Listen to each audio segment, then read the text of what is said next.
Lunch के बाद जैसे ही आप बैठते हैं, आंखें भारी होने लगती हैं और शाम होते होते मीठा या कुछ स्नैक्स की तलब अपने आप बढ़ जाती है। तो सुनिए, ये हर बार आलस नहीं होता। कई बार ये प्री डायबिटीज की तरफ बॉडी का एक साइलेंट पैटर्न होता है, जो रोजमर्रा में ऐसे ही दिखने लगता है। और सबसे ट्रिकी बात क्या है पता है? कभी कभी रिपोर्ट देखकर आदमी कह देता है सब नॉर्मल है, लेकिन खाने के बाद बॉडी का रिस्पॉन्स बिगड़ना शुरू हो चुका होता है। और वही बिगड़ा हुआ रिस्पॉन्स फिर लंच के बाद क्रैश बनता है और शाम को क्रेविंग बनकर सामने आता है। अब आप 5 सेकंड का एक छोटा सा सेल्फ टेस्ट कर लीजिए, बिल्कुल ईमानदारी से। खाने के बाद ऊंघ या भारीपन आता है? शाम को मीठा या स्नैक्स चाहिए ही? और खाना खाकर आप अक्सर तुरंत बैठ जाते हैं या लेट जाते हैं? अगर इनमें से दो जवाब हाँ है, तो इस वीडियो को अभी सेव कर लीजिए, क्योंकि इनमें मैं आपको 7 दिन का एक सिंपल रिसेट दूंगा, जो रूटीन में सच में फिट हो जाएगा। मैं हूं डॉक्टर एमएस हुदा। मैं एक आयुर्वेद यूनानी फिजिशियन हूं। आज मैं आपको डराकर नहीं, बल्कि बिल्कुल आसान भाषा में समझाऊंगा कि ये पैटर्न बनता क्यों है और इसे प्रैक्टिकली तोड़ना कैसे है। अब बात को सीधा रखिए। आप खाना खाते हैं तो शुगर खून में जाती है। इंसुलिन का काम होता है उस शुगर को सेल्स के अंदर पहुंचाना, ताकि बॉडी को एनर्जी मिले। लेकिन जब लंबे समय तक देर से हैवी डिनर, कम मूवमेंट, नींद खराब और ऊपर से खाना खाकर तुरंत बैठना या लेटना, ये सब साथ चलने लगता है, तो कई लोगों में खाने के बाद शुगर स्पाइक ज्यादा होता है और फिर कुछ देर बाद क्रैश आता है, यानी भारीपन, ऊंघ या लो एनर्जी जैसा फीलिंग। और जब क्रैश होता है तो बॉडी शाम को जल्दी एनर्जी मांगती है, इसलिए मीठा या स्नैक्स की क्रेविंग तेज हो जाती है। तो मुद्दा सिर्फ मीठा नहीं होता, मुद्दा स्पाइक के बाद क्रैश वाला पैटर्न होता है। अब प्री डायबिटीज को एकदम साफ कर लेते हैं, ताकि रिपोर्ट को लेकर कोई गलतफहमी ना रहे। प्री डायबिटीज का मतलब आमतौर पे यह होता है कि शुगर वैल्यू बीच के जोन में आ जाती है। अब मैं आपको एक छोटा सा रियल सीन बताता हूं, ताकि बात और नेचुरल हो जाए। एक भाई साहब आए और बोले, डॉक्टर साहब, लंच के बाद बैठते ही आंखें भारी हो जाती हैं और शाम को मीठा चाहिए ही चाहिए। मैंने बस उनसे पूछा, खाना खाकर आप क्या करते हैं? वो बोले, बस बैठ जाता हूं, फोन देखता रहता हूं और कभी कभी 10 मिनट आंख लग जाती है। फिर वो धीरे से बोले, डॉक्टर साहब, मैं खुद को ही दोष दे रहा था। मैंने कहा, दोष मत दीजिए, ये बहुत कॉमन है, बस डायरेक्शन बदलनी है। अब इसी बात को मैं आपको 3 हिस्सों में समझाता हूं, ताकि आपको याद भी रहे। मैं इसे बोलता हूं क्रैश, क्रेविंग, सर्किल। क्रैश का मतलब होता है खाने के बाद दिमाग भारी, आंखें बोझिल और काम में कम मन लगना। क्रेविंग मतलब शाम होते होते मीठा या स्नैक्स चाहिए ही चाहिए और ना मिले तो बेचैनी। और सर्किल मतलब वही गलती फिर से रिपीट होना, खाने के बाद तुरंत बैठ जाना या लेट जाना, फिर रात को डिनर देर से और भारी, और अगला दिन फिर वैसे ही। यानी विलेन एक ही है, खाने के बाद बैठना या लेटना। अगर आप इसे पकड़ लेते हैं तो आधी लड़ाई यहीं जीत लेते हैं। अगर आपको ये पैटर्न समझ में आ रहा है तो कमेंट में सिर्फ रीसेट लिख दीजिए। और हाँ, अब रिसर्च वाली बात भी सुनिए, बिल्कुल आसान भाषा में।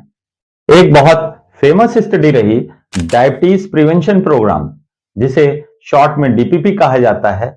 डायबिटीज प्रिवेंशन प्रोग्राम यानी प्री डायबिटीज के स्टेज पर डायबिटीज को आगे बढ़ने से रोकने के लिए की गई बड़ी क्लिनिकल स्टडी। उसमें यह देखा गया कि लाइफस्टाइल बदलाव, खाना स्मार्ट करना, रेगुलर एक्टिविटी बढ़ाना और वजन या कमर पर ध्यान कई लोगों में टाइप 2 डायबिटीज की तरफ बढ़ने के रिस्क को कम करने में मदद कर सकते हैं। और इसी डायरेक्शन में एक प्रैक्टिकल चीज, खाने के बाद 10 से 15 मिनट की हल्की वॉक, इस पर भी स्टडीज में फायदा देखने को मिला, क्योंकि इससे पोस्ट मील शुगर स्पाइक शांत करने में मदद मिल सकती है। इसलिए मैं सबसे पहले वही एक हैबिट पकड़वाना चाहता हूं जो सेफ भी है और रोज निभाई भी जा सकती है। अब अगर आपको इस वीडियो से सिर्फ एक ही चीज उठानी है तो वो यही है, खाने के बाद बैठना या लेटना बंद कीजिए और 10 मिनट स्लो वॉक कर लीजिए। तेज नहीं, बस आराम से। इसे जिम वाली वॉक मत बनाइए, रूटीन वाली बनाइए, क्योंकि रूटीन वाली चीजें टिकती हैं। अब एक छोटा सा स्कोर रख लीजिए, ये आपको मोटिवेटेड भी रखेगा और क्लैरिटी भी देगा। लंच के 30 से 60 मिनट बाद अपने आप से पूछिए, नींद या भारीपन कितना है 0 से 10 तक, और शाम को क्रेविंग का स्कोर भी 0 से 10 तक रख लीजिए। 7 दिन में ये स्कोर आपको खुद ही दिखा देगा आप सही डायरेक्शन में जा रहे हैं या नहीं। अब चलिए 7 दिन का रीसेट बहुत सिंपल और फॉलो करने वाला। डे 1 और डे 2 में बस 2 चीजें पकड़े रहिए। डिनर समय पर हल्का और डिनर के बाद 10 मिनट वॉक। आप चाहे तो छत पर टहल लें, गली में टहल लें या कमरे में ही हल्का हल्का चल लें। मकसद चलना है, कोई कंपटीशन नहीं। डे 3, डे 4 में प्लेट को स्मार्ट करिए। आधी प्लेट सब्जी या सलाद रखिए ताकि फाइबर और वॉल्यूम दोनों मिले। साथ में प्रोटीन रखिए, दाल, पनीर, अंडा या जो आपके लिए सूट करे, क्योंकि प्रोटीन से पेट देर तक भरा लगता है। और कार्ब्स पोर्शन में रखिए, रोटी या चावल की मात्रा काबू में ताकि स्पाइक कम हो। डे 5 से डे 7 में अगर आप चाहें तो 3 सपोर्ट टूल ऐड कर सकते हैं। ये दवा नहीं है, सपोर्ट है। और अगर डायबिटीज की दवा या इंसुलिन चल रही है या प्रेगनेंसी है तो कोई भी नया बदलाव डॉक्टर से पूछकर ही जोड़िए। पहला, अलसी यानी फ्लैक्सीड पाउडर। पहले 3 दिन एक छोटा चम्मच पिसी हुई अलसी दही या पानी के साथ ले लीजिए। पेट कंफर्टेबल रहे तो एक बड़ा चम्मच तक जाया जा सकता है। होल सीड्स निगलने से फायदा कम हो सकता है, इसलिए पिसी हुई बेहतर रहती है। और पानी का ध्यान रखिए ताकि हैवीनेस या गैस न बढ़े, बस इतना ही, ज्यादा नहीं। मेथी दाना रात में एक छोटा चम्मच भिगो दीजिए, सुबह चबाकर खा लीजिए। ऊपर से थोड़ा पानी। पेट सेंसिटिव हो तो आधा चम्मच से शुरू करिए और आराम से धीरे धीरे बढ़ाइए।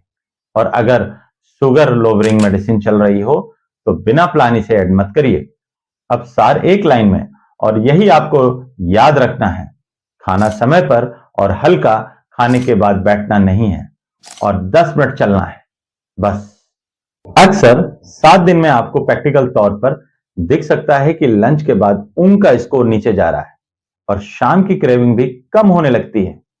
अब एक ट्रैप सुन लीजिए ताकि आपकी मेहनत बेकार ना जाए। बहुत लोग कहते हैं मैं शुगर नहीं खाता, बस गुड़ या ब्राउन शुगर लेता हूं। बॉडी के लिए यह भी आखिर में शुगर ही बनती है। फर्क नाम से नहीं, मात्रा से और बार बार लेने के पैटर्न से पड़ता है। और पैक्ड जूस को रोज हेल्दी समझकर लेना भी सही नहीं है, क्योंकि फल और जूस एक चीज नहीं है। फल में फाइबर होता है और जूस में अक्सर शुगर लोड बढ़ जाता है। एक छोटी सी सेफ्टी की बात, अगर किसी चीज से जलन, एलर्जी या डिस्कंफर्ट हो तो उसे रोक दीजिए। और अगर बहुत प्यास, बार बार पेशाब, नजर धुंधली या वजन तेजी से घटे तो देर मत करिए, डॉक्टर से तुरंत मिलिए। प्री डायबिटीज बीमारी नहीं है, एक दिशा है। और अच्छी बात यह है कि दिशा अभी सही हो गई तो आगे की परेशानी बहुत हद तक टल सकती है। अब आप 7 दिन बस 2 चीजें पकड़े रहिए, खाने के बाद 10 मिनट वॉक और डिनर थोड़ा हल्का और समय पर। बाकी चीजें आप धीरे धीरे जोड़िए, दबाव में नहीं। और अगली वीडियो HbA1c पर होगी, क्या होता है, कब कराएं और रिपोर्ट को पैनिक किए बिना कैसे समझें। अगर आप वो वीडियो चाहते हैं तो कमेंट में सिर्फ रीसेट लिख दीजिए। और इस वीडियो को उस व्यक्ति को जरूर भेज दीजिए जो लंच के बाद बैठते ही उगने लगते हैं और शाम को क्रेविंग बढ़ जाती है, क्योंकि अक्सर वही लोग सबसे ज्यादा चुप रहते हैं। ऐसी प्रैक्टिकल हेल्थ वीडियोस के लिए चैनल को सब्सक्राइब कर लें और बेल आइकन जरूर दबाएं।